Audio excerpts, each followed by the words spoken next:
Hello, and welcome back to the Nature of Education podcast with myself, Yvonne. And I am delighted to be joined this week by the incredible Daragh Fleming, a poet, a writer, an all round incredible human that I'm really looking forward to chatting to today. And yeah, I'll let Daragh maybe introduce himself a little bit as we go through, and we'll be chatting about all things creativity, poetry, mental health, and whatever else I suppose wants to express itself to us today. So yeah, Hmm. Daragh, how are you? I'm good. Yeah, thanks for having me on. Always important. I think, you know, I get asked to do a lot of different podcasts at the moment, and you can't really say yes to everything, just time wise, but anything that's to do with like education and young people, I think it's really important to have these conversations and for them to be able to access those conversations. So really happy to be here.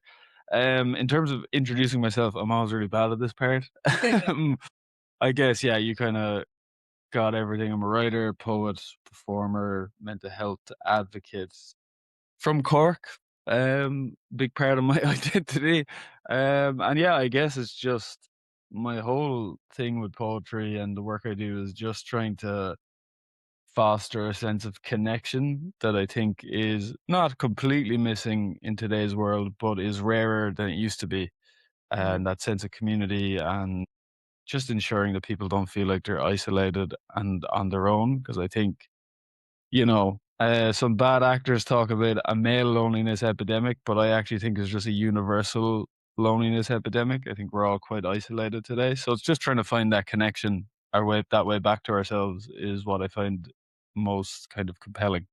Mm, oh, love that. Yeah, and I think that's what drew me towards you as well as long time been a big fan of poetry, but also just the honesty there. And where I came across you more recently as well was at a yin yoga and poetry workshop, Mm, which was such a beautiful combination. And I think I said it to you afterwards as well, but I feel like that really reconnected me to poetry. But poetry for me has always been that pathway back to myself, that connection piece to like where I feel a bit lost or like I can't hear myself anymore. Poetry has been the way that I find myself again, or I'm like I can hear myself. It's like, oh yeah, that's mm, that's what's going on for me that I couldn't articulate or experience in a different way. So I think that connection piece is huge. And then from a Wolf Academy perspective, that's like one of our core things is connection back to the self, to others, and then to the world around us and how we mm, interact with all those different things, as well as the compassion and creativity. Like they're things that we teach. So yeah, just I love that they're all just naturally part of how you operate and what you kind of use with your poetry. I'd be curious, mm. what brought you towards it yourself? And when did you kind of connect to it in that way? I kind of like poetries and just reading and books and literature have been in my life since I learned to read. So since I was like 3 or 4 or 5 or whatever age I was, um, I was always just like surrounded by books and writing poetry since I was like 7. So it's always kind of been around my life. And then it became a far more important part of my life when I was about 20, because it became a tool for me to like re-engage with myself having gone through depression and like recovering from depression. I kind of found poetry as a tool to figure out how I was feeling, how strongly I was feeling about things. And I think it's just like poetry is inherently compassionate and it cuts through. Um, like you rarely see a poem that's like filled with hate and contempt. Like the act of writing poetry is like exploratory and trying to figure out truth and connection. I think it's like inbuilt in the form. So like you rarely ever see a poem that's coming from a place of hatred, which I always find interesting. Like I've never seen like, like a racist, fascist, homophobic poem that like is any good. I've never even seen a poem Yeah. of that nature, but I can't imagine it would be good anyway. But like, yeah, so like for me, finding poetry at that time in my life was really important because it allowed me to like come out of this place of numbness and back into emotion, which for me is like massively important in terms of just living a life. Because if you don't have emotion in your life, you're kind of just existing. So yeah, I was around, we're going on 12 years ago now, which is wild. Yeah. It's got me to do that math sometimes. You're like, how did that happen? Yeah. Yeah. Yeah, I love that. Yeah, and I think I would have been similar. It was when I was struggling with my mental health like that, very depressed, and poetry like that, the word truth just comes to mind where it's like I could cut through a lot of the noise of my mind and just be like, this is what it is. And I think it is, it's so heart centered or something that you're connecting to something more when you start tapping into that. Or I often feel like, I don't know, the words just flow through me or there's something that's just like happening and I'm just like this vessel for it or something. But it's mine as well. It's a strange kind of experience. But it is, I feel like you can get to the heart of the matter through poetry. It does cut through a lot of the noise. Yeah, and like on that point, and maybe it's like, and it's probably an aspect of this point is like the want for magic in the world, but like I fully believe that we are just vessels for art and creativity, and not to say too woo woo or like pretentious, but like I don't really even take ownership of my poems because I'm like, this was just like given to me by the universe, and I'm the person who's writing it. But like, it's not like it's kinda like I think of, like, creativity as a force akin to, like, gravity. It's like it's Yeah. a universal force, and it just channels itself through people. Mm, So and we all get different parts of it, so, um and that's helpful, especially if you're an artist or, like, in a creative career to take the ego out of things because you're like, "Oh, no, this was given to me, it's not mine." yeah. Um, which is also helpful because, like, while you need a certain amount of ego to have a creative career because you need to believe your own delusion and believe you're good and that you know deserve to be read. Uh, you also run the risk of like having an overinflated ego. So keeping in mind that you don't actually own the poetry, or the art is helpful for like deflating the ego, I think. Mm. Yeah, and I think it allows it to keep flowing as well because as long as you kind of try to make it into something or even like that, put a identity to it or a label on it, it might stifle it to some degree maybe. Whereas if Mhm. it is, it's such a force of nature that it does just want to become whatever it wants to become, which is nice. Yeah, beautiful. Yeah, it's something that we bring into the schools and like that. I always such a gra for the young lads when they start to engage in things like that because I feel like maybe there is a bit more of a hurdle or a barrier to embrace vulnerability. I think it's shifting and changing, but there's still very much certain connotations around certain things like poetry. Is that something you've found that maybe like were you sharing that with friends or things like that, or were you very much on your own when you're expressing these things? It's definitely changed over time. I remember when I was in school, like in secondary school, and really enjoying English and poetry, but having to pretend I didn't. Mm, yeah. Like, that was very, like, something I enjoyed behind a closed door in my bedroom because of the, like, ideas around, like, what it means to be a boy and a man and different things we can engage with. But as I kinda got older, and I think one of the things that happened to me with depression is I kind of, like, very destructively stopped caring about things. Mm, But one of the only benefits of that, I suppose, is I also stopped caring what other people thought.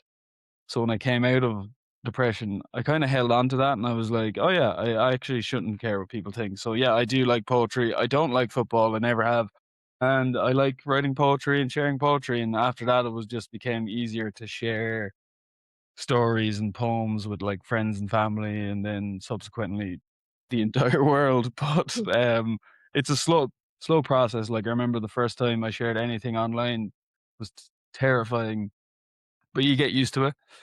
mm, And I also think like, look, the benefit of poetry isn't in the sharing; it's about the actual act of writing and self exploration.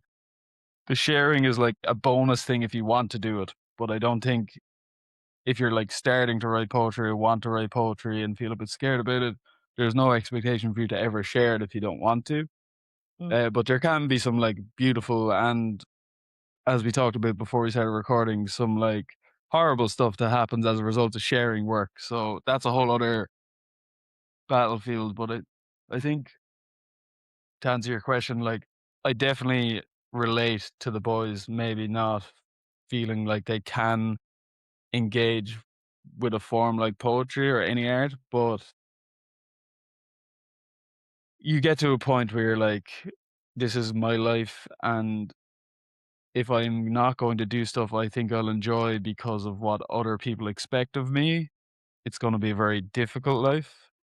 Mm. and to just let that go and be like, look, the people who like me and enjoy me are gonna like and enjoy me regardless of what I'm into.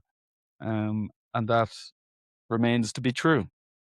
Yeah, I love that. Yeah, and I think I've probably quoted this on another podcast before, but it's one of my favorite things. Like one of the top regrets of the dying is I wish I had the courage to live a life true to myself, not the life others expected of me. I think particularly around that age, it's so hard to do that for ourselves, to choose to have that courage and let go of caring so much about what other people think, because there is such a strong desire to fit in or to feel belonging and acceptance and all those things that we naturally want. Mhm, But at some point, I think, as you said, you have to recognize like this is my life. I only get this one, and I might as well enjoy it and make the most of it. How mhm. did you? I know you said you kind of stopped caring what other people think, but even when you shared for the first time, it was terrifying. How were you able to do it anyway? What allowed you to do that? Um, I think especially because the first thing I shared was on, like, a mental health blog that I still run to this day, and I think, a lot of my ambition or what I wanted to achieve was based on losing a friend to suicide. And I wanted to help prevent suicide and help, prevent people being bereaved by suicide because I'd been through that myself and I knew how difficult it was. So I think there was a part of me that was like, regardless of how I'm feeling, this work kind of needs to be done. So even if I feel discomfort or scared that it's actually not really about me, to a point where it's like, no, this just needs to be talked about. We need to talk about mental health. We need to get men engaging with their emotions. We need to get everyone engaging with their emotions, but predominantly men. And it was just like, okay, this isn't actually about me. So I just need to stop worrying about how this is not that I shouldn't worry about how it affects me, but like it shouldn't be the main focus. So that helped because it was kind of like, it was for, like, a greater good or a greater purpose. It wasn't just inherently about, like, me and how this will affect me. It was about, like, helping other people and trying to change how we relate to mental health and how we relate to suicide. So, I think having that, like, overarching goal of what I was trying to achieve helped me to, like, do it scared anyway, you know? Mm. Yeah, 100%. Yeah, so connecting to something bigger and like Mhm. that, it isn't, yeah, just about you, the individual. And I'm guessing there has been, as you said, like many benefits from pushing through that fear and being able to do that and tapping into that courage. What do you notice are the benefits that you've enjoyed from your writing, either on the ripple effects or for yourself?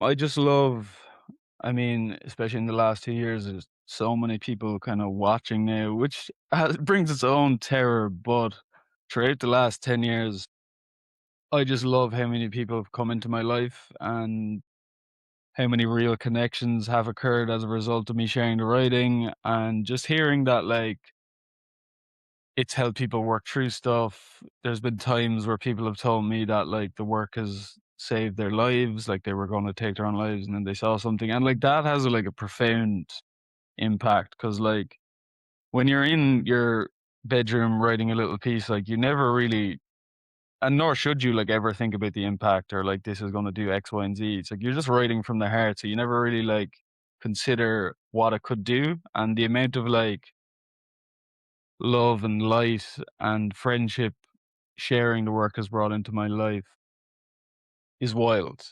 Mm, Um, and like it's brought hardship too, but I think that's par for the course. That's life. It's not always gonna be positive, but I think for the most part it has been. Um, and I love that. And I just the people I've gotten to connect with and work with, it's just been really special. Um, and that in itself is like the reward for sharing beyond like because I don't like I am conscious of like social media and the negative effects it has, especially on young people.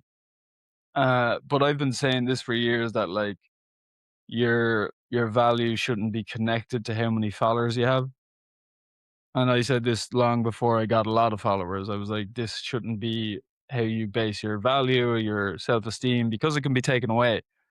And while I'm very grateful to have a big following and that's been really helpful for my own career, I'm also like very removed from it because I'm like, if I do start basing my value on the fact that I have X amount of followers, the day that's taken away, I'm not going to know who I am. and Mm, that's really dangerous, and I see that happen a lot, especially with young people, especially, like, in influencer culture where, like, having the audience is everything. I'm like, if you don't know it's kind of like it's one of my, dorky lines from, Spider-Man. Iron Man says to Spider-Man, it's like, "If you don't know who you are without this suit, then you shouldn't have it." And it's yeah, kind of the same thing I feel about, like, social media, like, if you don't know who you are without a following, then you shouldn't have a following. mm, So yeah. yeah. Yeah, I love that. It is. It's one of those things that we come up against a lot is where worth is being found, I suppose, or where young people are trying to get that sense of worth. And often it comes down to like appearance, achievement, or approval, and approval being the big kind of how are other people perceiving me or how good am I in everyone else's eyes based on what I'm posting or how I'm relating. And then there's always the comparison.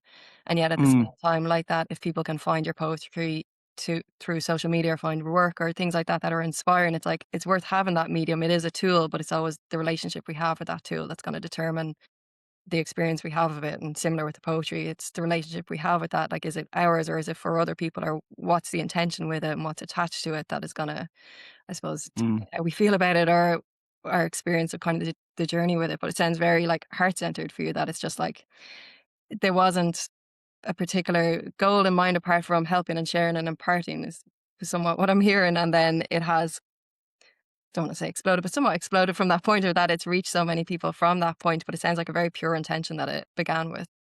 Yeah, like, 'cause I also have ADHD, so I can't plan a thing anyway, so, like, there's no way any of this was, like, strategically planned, 'cause I just can't do that. But, like, Mhm. for me, it's like even this morning, like, I put up a poem that I wrote this morning, and that came from just something I was really feeling. And I might look back and be like, "I could have done that poem differently," or maybe I feel differently later, but, like, that's how I felt in the moment, Mm. and that's the poem that came out of that.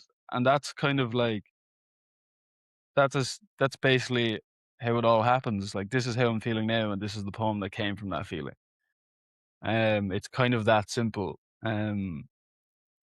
So yeah, like, 'cause I guess there can be a lot of, like, mystery around, like, and, people often, especially when, like, poems are, like, political or about social causes, like, people think, it's, you know, coming from a kind of cynical place of, like, you're trying to, like, promote a certain agenda or a certain ideology, and I'm like, "No, this is just how I feel right now, and Mm. that's it." It's not coming from this, like, conspiratorial place, but the internet is a beautiful place, and people come up with some incredible, I suppose, reasons for a thing existing when in reality it's kinda like, when you're in school and, you're, like, dissecting a poem, and there's this really famous, version of this where, like, there's this class dissecting a poem, and they're like, "What does the blue door represent?" And they have all these, like, elaborate reasons for the blue door existing, and then the poet came along and was like, "Oh, no, the door is blue because my door is blue." It doesn't Yeah, mean anything beyond that, you know? And it's just funny people kind of attach meaning to different things. yes, 100%. Yeah, and it's always through their own filters and lens of like their worldview and what you might represent to them as well, what they're projecting onto you as like you're this person who believes this and I agree with that, so I have to agree with everything you say or like not allowing Yeah, nuance or for you to be a full human with different perspectives and different feelings on different days. totally, and I not that obviously disagreement and confrontation can be uncomfortable, but I really welcome it because I think because of the internet, we've lost that nuance and everything's black and white. And it's like, oh, like I agreed with you on this, but I don't agree with you on that. Therefore, you're a bad person. And it's just really like unhelpful.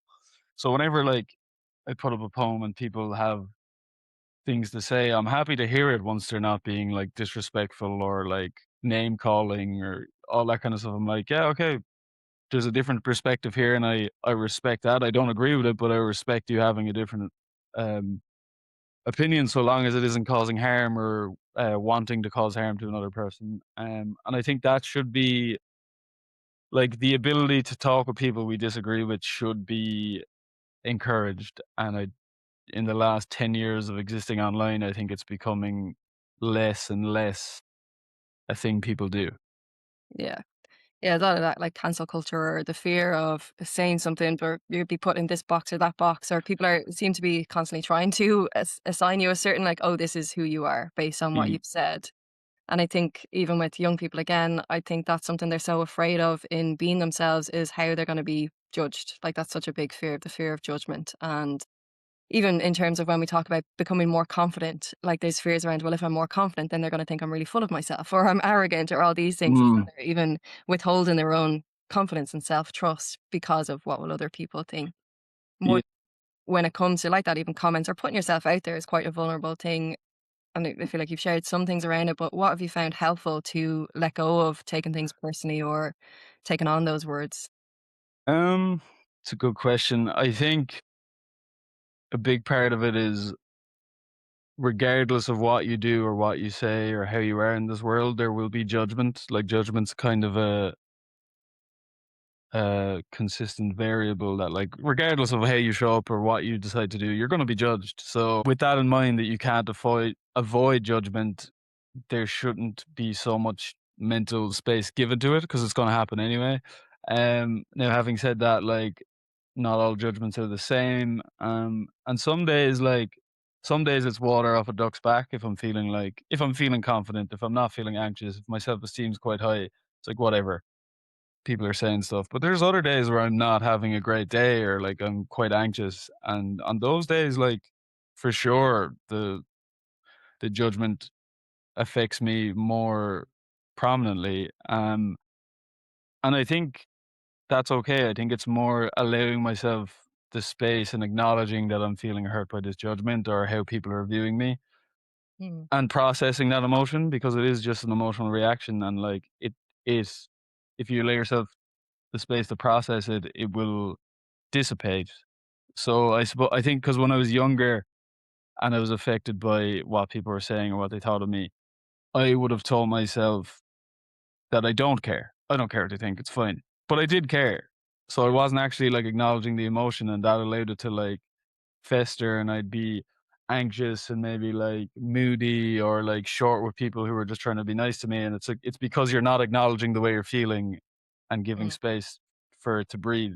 Um so I think, look, it's gonna happen for sure. I don't think it's helpful for me to be like, "You just need to stop caring about it." Yeah. It's more that it will happen, and it's giving yourself the permission to feel it, as opposed to pretending you're not feeling it when you are. Yes. I love that. I'm so glad you said that as well, because I think it's not as simple as like, "Oh, just don't care," because 'cause I'd be the same. Then I'm like, "But I do." And it does Yeah, yeah, yeah.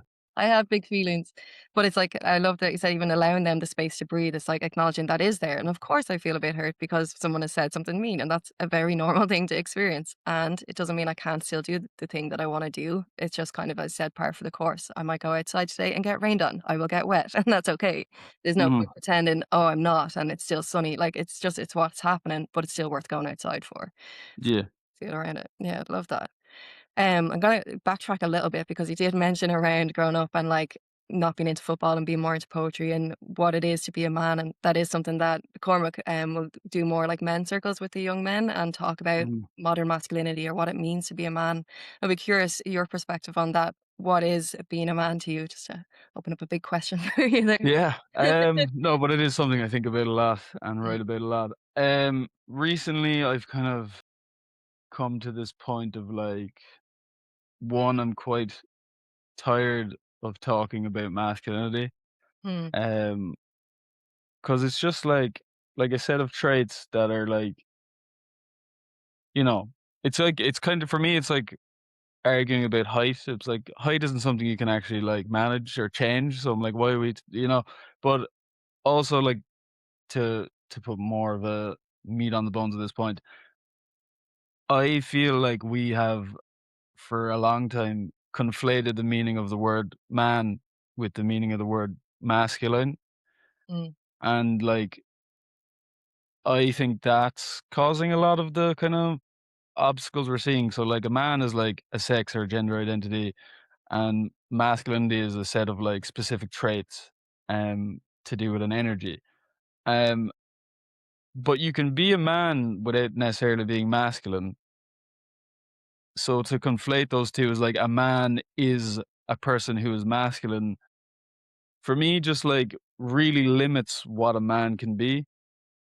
yeah. And so a lot of my like thinking at the moment is around like not dismissing masculinity, because I think there's a lot of positive traits in masculinity, and there's a lot of like when masculinity gets radical, that it can become problematic, and that's kind of true of anything that becomes radical. It can become problematic, but I think it's just giving the space within manhood to be masculine, to be feminine, to be anything in between, and not to be like, if you're a man, you have to be 80% masculine or whatever, like, arbitrary thing they're trying to say. It's like, it's more about like, okay, you're a man, so regardless of how you show up in this world, you're a man. Mm. That's just what you are. So, like, if you decide to show up in this world as like very masculine, that's fine. If you decide to show up in this world as very feminine, that's still being a man. It doesn't really matter the levels of masculine and feminine. I think the sticking point for me is this idea that, like, because you're a man, you have to be extremely masculine.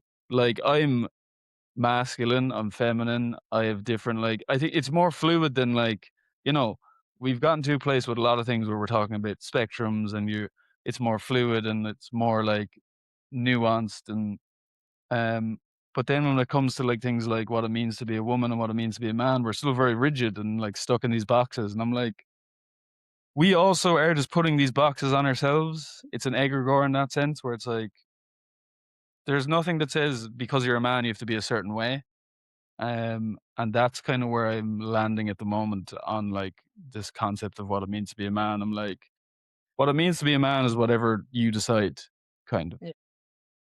Yeah, I love that. I think it's yeah, it's funny. I think the way this conversation has gone, not like this one, but like the the one around masculinity and femininity or being a man or woman, it's like as if it's nearly a rebellion from old ways of seeing it, that it's like, let's redefine it so it means something different, but it's like you're still trying to define something that, like I said, it's energetic in form. So it's gonna change and shift and it's gonna take on different ways of expression and things like that. And it's gonna be different for every individual as well. So I think it's very much Mm, going back to what does it mean to you personally or how do you experience it? And that's the only kind of way you need to be thinking about it, because everything else is just someone else's opinion. I think it's just another way of mhm. exploring it. That's where, like in the schools, we'll have circles with them, and we kind of moved away. Well, we still do some workshops as opposed to us kind of trying to tell them our views. It's like, what do you guys think? And like it's hearing from them, and that's Mm, where the magic really comes from. Is like really drawing out, like, what's your perspective on this? And I'm so curious and interested in that, because that's what's going to inform any other conversation. Is like the person sitting in front of us, and I think yeah. we can lose a lot of that with all the noise and the voices that we're listening to every day, even like that in podcasts and stuff, where there's like Y- a lot of things coming into us. I think we're consuming so much that it is coming back to creation that I think will allow us to Yeah. really And I think express. it's far more interesting to talk about what it means to be a good person. Mm, Because if we're saying, like, if we are kind of buying into this idea of like what it means to be a good man and what it means to be a good woman, that implies that there's a different way to be good as a man than there is to be good as a woman, yeah. which means there's different, like, I don't know, boxes to tick. It's like, oh, to be a good man, you have to do this, but to be a good woman, you don't do that and you have to do this. I'm like, feel like just being a good person is universal. Mm, So we don't have to be like, being a good man equals something different to being a good woman, because that immediately causes this division. So for me, it's more interesting to think about like what it means to be a good person. And I think regardless of your sex or gender identity, being a good person is being a good person. And it mm. doesn't really matter about the characteristics of what we've assigned to what it means to be a man and a woman. Because I'm like, that's ultimately uninteresting because we can't change those things. Yeah. Yeah. Come back to the height. Yeah. So for you, what are your ways of showing up as a good person? Or how does that look? I think, and it's funny because I didn't always think this, and I think a lot of that has to do with my depression and not being able to feel things. I think empathy is probably the most important characteristic a person can have. Mm, And I think until we get to a point where that's kind of hit home for everyone, that empathy is our kind of superpower as a species, um, we're going to continue to see violence and hate and war. So like empathy is massively important. And then like, I don't know, like I grew up in a household where it was like, kind of my mother and father were like, do the right thing even if it's not easy.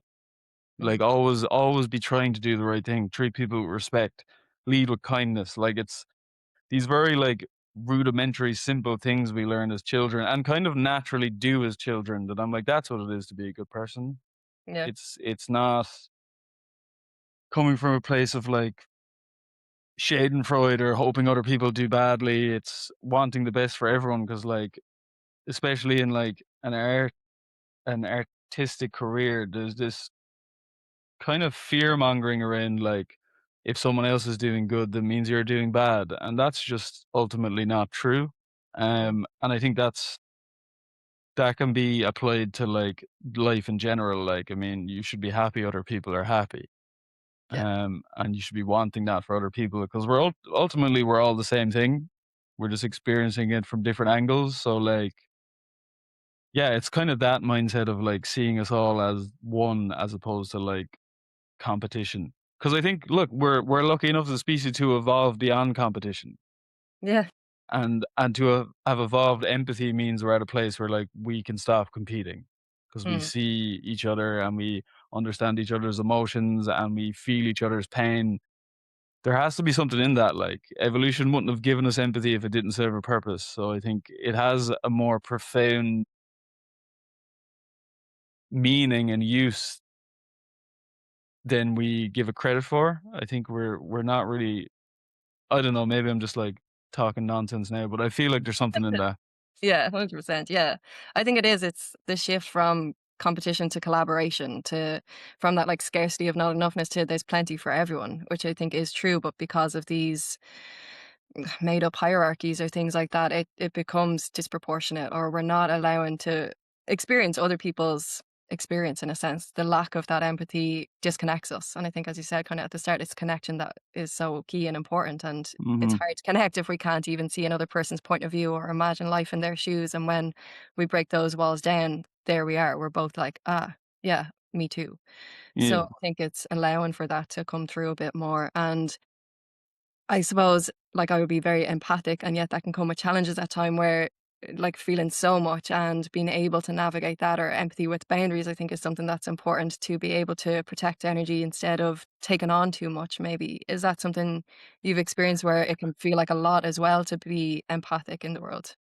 Yeah, definitely, like, and my partner is really an empath as well, like, more so than I am, and I think there's a risk of being taken advantage of, um, because I think empathy is beautiful and easy if everyone is empathetic, Mm, but if you're empathetic and then there are people who aren't around you and can see the gaps in that empathy or like how it could be taken advantage of, then that's when it becomes a problem. And it's not your fault for being empathetic. It's more the fault of the people who are like bad actors and taking advantage of that. That can be really scary. And yeah, just like this lovely, like wholesome part of you becoming a perceived weakness because people can see it. And rather than being grateful for it, they're like, "I can use this to my advantage," is something I see a lot. So you do need to, like, at the moment that, like, I want to get to a place where, like, empathy is the, like, defining characteristic of human beings. Right now, it's not. So you do need to have this kind of, like, level of, like, suspicion of people as a result of that. mm, Like, not like, because like, in the world where empathy is the leading characteristic of human beings, I think trust is inherently built into that. yeah. But you have to be like in the world today, you have to be like kind of like start from a place of distrust until it's gained because people take advantage of empathy. Mm. So that's something I just think about or I'm conscious of. Not that you should be going around the world like in fear of everyone, but it's just like especially if like someone's like really suddenly trying to like be close to you and it just feels like they're trying to get something out of you, that's when the alarm bells kind of go off and I'm like, okay, what's going on here? 'Cause last Yeah. week you did not care this much, you know? Yeah. So staying awake while also empathic and like allowing yourself to be in that, but also, yeah, like trust is earned and trust is built and it takes some time. And a lot of people are operating from fear. And it's not even maybe that they are consciously trying to manipulate or take from you, but that's just the program that they've learned is I need to get that because I am lacking, and they might be trying to Mhm. get something from you. And if you're open and seemingly available, like or giving or generous or things like that, there can be that mismatch. So I think yeah, it's worth being wary of while also not suppressing that empathic nature because of that, but like allowing it and also recognizing the potential risks until we do get to that place where it is Mm. the norm and the default, and that's how we are as Yeah, humans. Yeah, I think it for is sure. definitely moving more towards that, and I think embracing like art and our creativity and that inner nature, that heart is leading us more towards that, like getting out of the head more into the heart and being able to just like trust those little nudges towards what feels like us, like our true nature. Because it's all in there. Mm. I think it's just a lot of stuff is getting in the way sometimes to actually accessing it. Yeah, and I think a lot of it is, like, it's not even like that we're building to that place as if we've never been there before. It's kinda remembering Yeah. that we used to be there, Yeah. you know? 'Cause, like, just the advancement of, like, capitalism and colonialism and kinda took us away from, like, this community, and I think a big thing I talk about as well is this lack of community in the world, um, but that used to be there, and we used to be, like, yeah, just more collaborative and, like, looking after each other, and now it's kind of a bit more like, "Who the fuck are you? Get away from me." And I think we're just finding our way back to that community. Yeah. Yeah. I think there's a big remembrance going on, a bit of a big homecoming, I think, in a lot of Mhm. different ways where we're starting to recognize, okay, how we're going isn't really working for us or maybe getting us to where we want to be. It's getting us further from ourselves. So, how do we return? What does that look like? Yeah. And a big part of it, I think, is listening to ourselves, just like tuning in, actually listening. And like that, the heart being so wise in what it has to say, but hard to hear at times. Mm. Just to bring it into a little bit more of your career now, is this work? And I'm wondering, was there resistance to that, barriers to that? Was there a lot of naysayers when you started to embrace that more? Or how have you navigated moving into this path? Um, were there naysayers? I imagine there was. I do find though that, like, people who, there's always a bit of begrudgery or, like, who does he think he is? What is he doing? But often people don't say that stuff to your face, it's said behind your back. So I imagine there was naysayers, but anyone who's, like, important to me or is part of my life was massively supportive. Mm. Um, but there's people out there who don't like what I'm doing or don't think I should be doing what I'm doing, and that's fine. I mean, that's always going to happen if you're trying to change something that's been ongoing for generations. There's always going to be resistance to that change, and that fear will be projected onto whoever is trying to, like, make the change come about. So, like, yeah, there was resistance, but in terms of resistance within myself, I think very humanly it was the fear of being perceived, um, which some people, I guess, might not understand because, like, the fear of being perceived while also, like, clearly putting stuff out there a lot and being perceived seems a bit like they're working against each other. But it's more of just like, I remember when I started, for example, I only really shared, like, writing about, like, mental health and my poor mental health. Um, and when I met people, they'd kind of be confused because 'cause they're like, "You share all this really heavy work, but you're not really heavy. You're really, like, light and silly or whatever." And then I realized, like, "Oh, yeah, I'm not actually showing up authentically in the spaces I'm showing up. I'm only showing this one kind of shade of who I am, which is the mental health struggle." But, like, a lot of the time I'm not like that. So then I kind of was like, "Right, if I'm gonna do this properly, I kinda need to show up as myself." And then it became more about, like, sharing the mental health stuff for sure, but also sharing, like, the silly stuff or the things I found funny or the things that weren't that deep, and just being like, "This is just how I am." It's multitudes. It's not just this one thing. And then that felt more comfortable for me because I was like, I'm not curating who people a version of myself I want people to see. I'm just being myself. And that there was less resistance as a result of that because it didn't feel like you were, like, sculpting an image of yourself. You were like, "No, that's just who I am. Take it or leave it," kind of thing, you know? Yeah. Ah, the power of being yourself. Mm. It's a tough thing to do, but I think it is always worth it. Like, it's always where the benefit comes, and I think I've found that as well, where when I tried to say a line to, like, this is like that for me, it was recovery. It's like, "I am recovered, so I never struggle." It was, like, what I felt like I had to portray for a time, and I was like, "No, I'm still a human, though." Like, things are still challenging at times, and that's Mm, okay too, but it was, like, that fear of, like, "Oh, people associate me with this. What are they gonna think if I'm also this?" It's like, they're gonna think you're a human, and you're actually probably more relatable that way, and they'll be able to resonate with you. Isn't that? sure, like, yeah, and I think there's also this risk of, and I saw it myself as well, of attaching to label identities. So, like, I Mm. remember when I was, like, quite depressed, I was writing a lot, and there was this fear that if I wasn't depressed, that I wouldn't be able to write as well. Yeah. So I was like, I my identity was becoming attached to being a depressed person, and I was like, at a certain point, I was like, if I don't leave that idea go, then I'm never going to leave depression go, even if I can.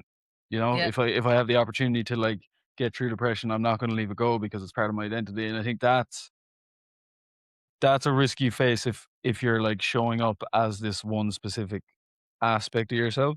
Whereas if you're Yeah. showing up as everything you are, then if one of those things is no longer relevant to who you are, it's not that big a deal. Whereas like if you're only showing up as I'm Dara and I'm depressed, and then I get through the depression, then it's like, okay, now you don't know who I am because I'm not depressed anymore. Mhm. So it's just that like idea that you're only one thing is just profoundly untrue. Yeah. Yeah, it's that idea, like, when you label yourself, you limit yourself, and it is, you're just Mm. like, "Oh, this is me," and it's like, "What am I outside of that?" I find even as well when I was writing, because so much of it was very cathartic and it was just, like, moving emotions, then when I did feel better, I was like, "I don't know what to write about." Now everything's Yeah, bland.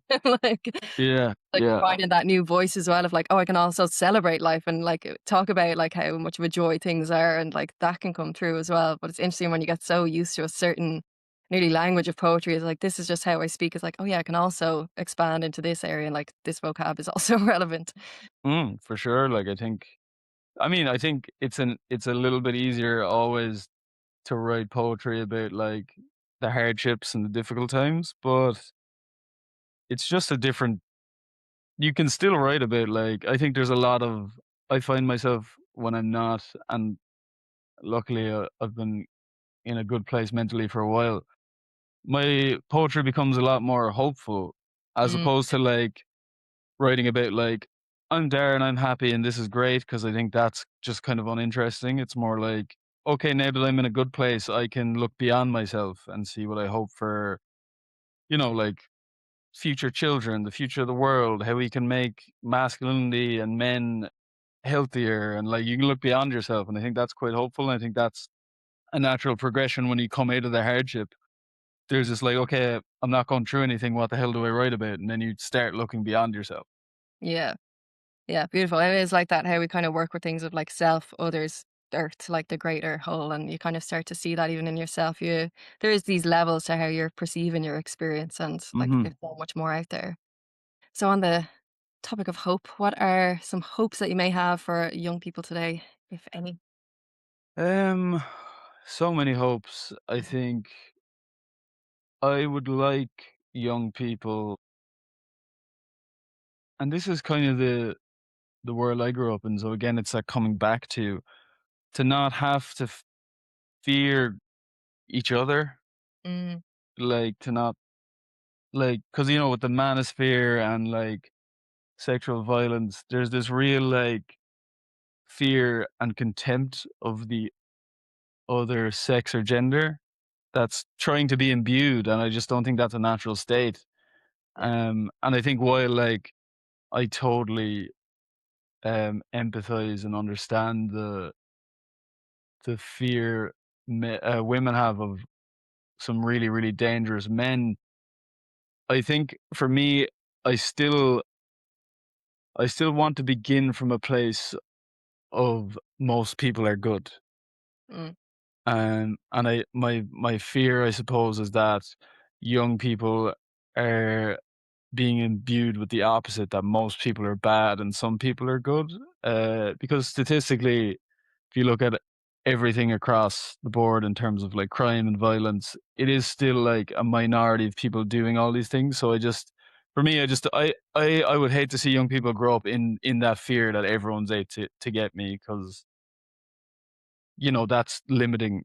Um, and I don't think it helps for like creating true and loving relationships and all the rest. So that's something I'm hopeful for. But I'm also like, I've worked with a lot of young people over the last few months, and like they're locked in and they're not stupid.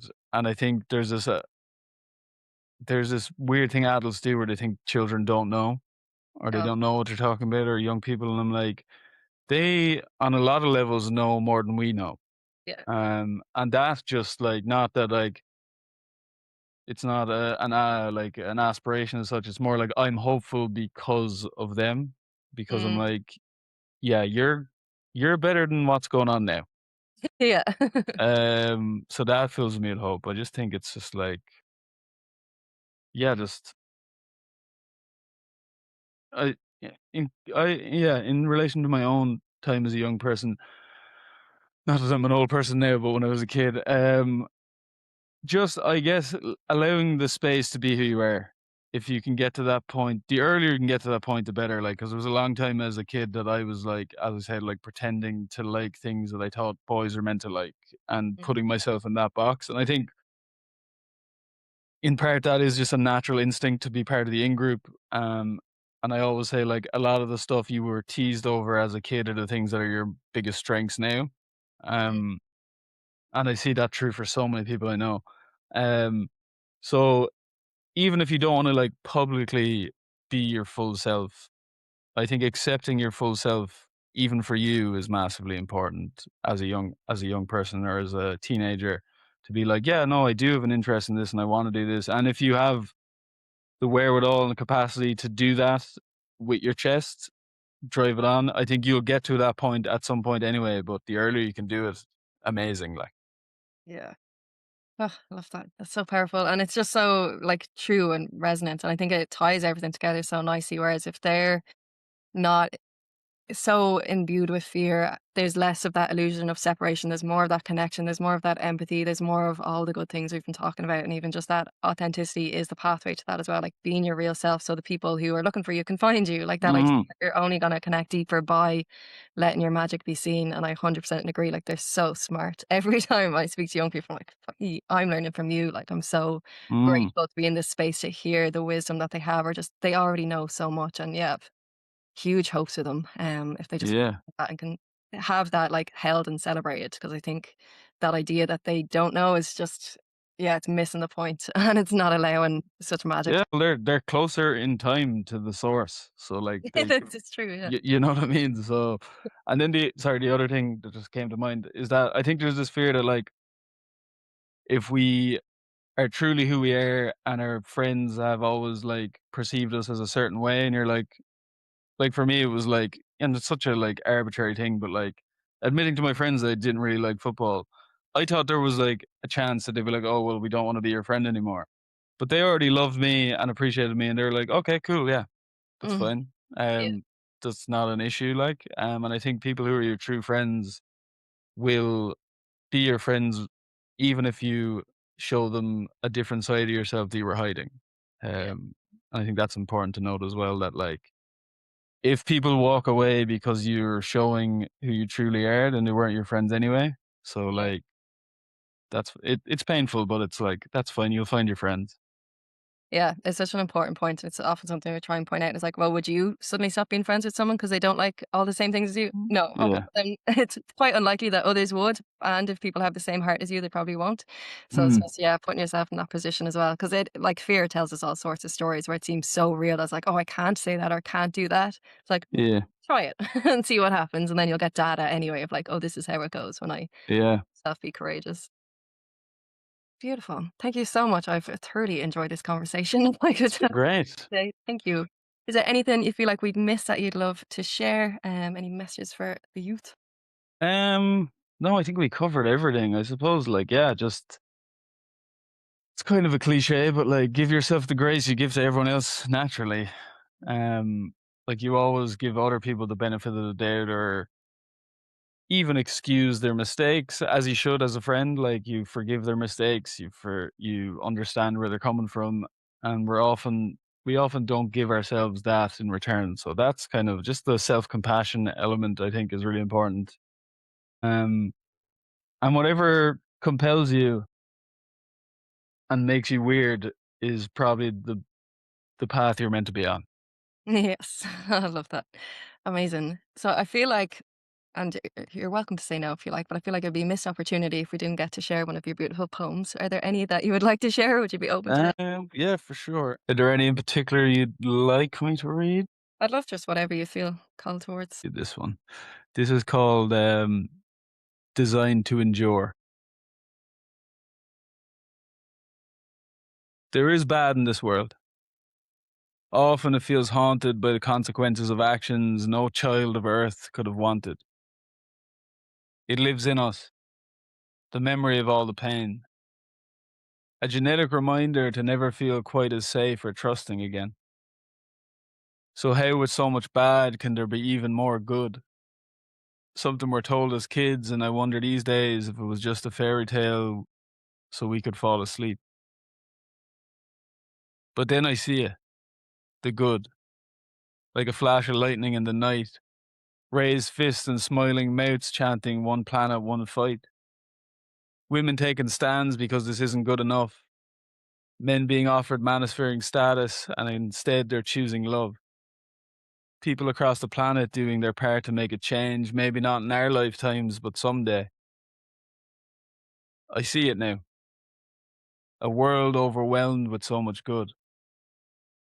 It's just not as loud as badness, because badness is insecure. But goodness lives in quiet certainty. Pure intentions are designed to endure. Sinead. Ionach ar fad gurh míle maith agat. Gorgeous. Yeah, I love that and so relevant as well. So thank you so much for sharing that. No Where can props. people find you and get more of your magic?